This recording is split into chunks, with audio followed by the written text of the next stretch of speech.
All right, here's a delicious way to protect yourself from the coronavirus. A smoothie, antioxidant packed, delicious berries, dark, brightly colored fruits, and that will help boost your immune system. Here's my favorite recipe. I talked to my naturopathic physician, who is always my nutrient guide. So you start with some frozen cherries, add some frozen blueberries, preferably wild blueberries. They're even better in the nutrient category. Frozen cranberries, unsweetened. You don't want to throw extra sugar in. Then I take tart cherry juice concentrate. All of these are filled with antioxidants and flavonoids that boost your immune system, help protect you against respiratory infections.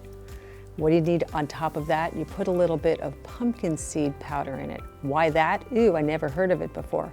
Well, it's low glycemic index and it helps carry the nutrients into your body more effectively. I also put cinnamon in it because frankly, when you take all that fruit, it's a lot of sugar that goes into your body and can sometimes spike blood sugar. But cinnamon helps control blood sugar, so I throw cinnamon on top of the smoothie, blend it up, and it tastes delicious.